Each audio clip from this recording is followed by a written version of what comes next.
कि क्या ये पूरा मामला सुनने योग्य है या फिर नहीं। बढ़ते हैं आगे, बदायूं से इस वक्त बड़ी खबर मिल रही है। मंदिर मस्जिद विवाद पर बोले हैं प्रवीण तोगड़िया।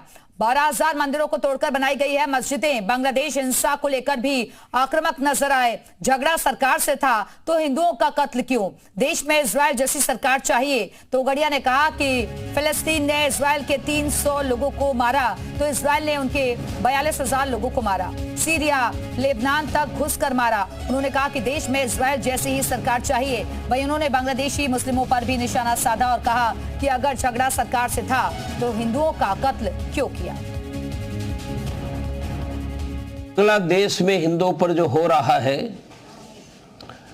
वह मानवता, न्याय, मानवाधिकार की सभी सीमा का उल्लंघन कर रहे हैं।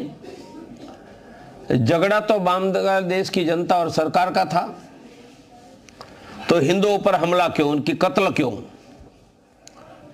मंदिर की मूर्तियां तोड़ रही है और बांग्लादेश की सरकार जिहादियों के कब्जे में है।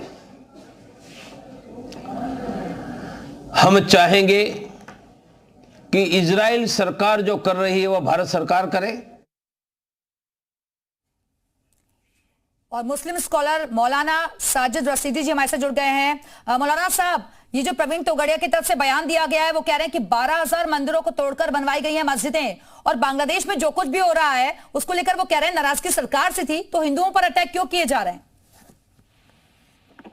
देखिए, कोई तो 12,000 कहता है, कोई 22,000 कहता है, कोई 33,000 कहता है।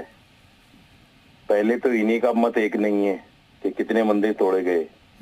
दूसरे ये हम तो ये कहते हैं ना कि सारे जजेस को इसी काम पे लगा दीजिए कि जितनी मस्जिदें हैं, तकरीबन 6-7 लाख मस्जिदें हैं हिंदुस्तान में, सबका एक बार सर्वे करा लीजिए ना। आज यहाँ, कल वहां, परसों वहां, ये तो ठीक नहीं है ना। एक बार करके निबट जाओ, देख लो क्या है क्या नहीं है। तो दूसरी बात ये, बांग्लादेश में जो कुछ हो रहा है उसकी सबने निंदा की है, हमने भी की है, तमाम मुस्लिम निंदा कर रहे हैं उसकी। गलत हो रहा है, अगर वहाँ हिंदुओं के साथ ऐसा हो रहा है, बिल्कुल गलत हो रहा है, हम बिल्कुल उसके साथ नहीं है।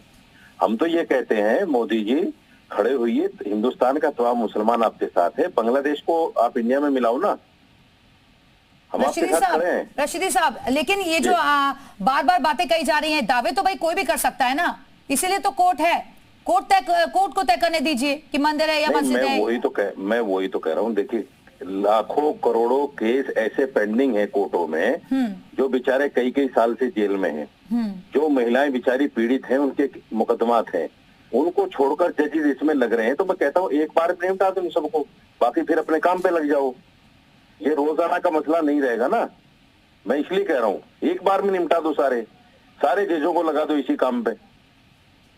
जो महिलाएं पीड़ित हैं वो पीड़ित होती रहे, जो बेचारे बेरोजगार हैं वो बेरोजगार रहे, जो बेचारे परेशान हैं किसी मामले को लेकर। यानी कि आप ये कहना चाह रहे हैं कि मुद्दों से ध्यान भटकाकर और मामलों से ध्यान भटकाकर जानबूझकर मुस्लिमों को टारगेट किया जा रहा है?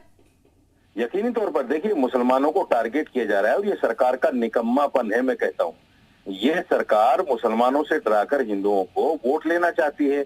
लेकिन अब जो कुछ कट्टरपंथी हिंदू हैं, जो जिनके माइंडसेट आतंकवाद के साथ जुड़े हुए हैं, वो इस तरह की भाषा बोलते हैं। फिर अब ये प्रवीण तोगड़िया कल जान की माफी मांग रहे थे सरकार से, मुश्किल से तो जान बची है इनकी, अब फिर उसी काम पे खड़े हुए जैसे पहले थे।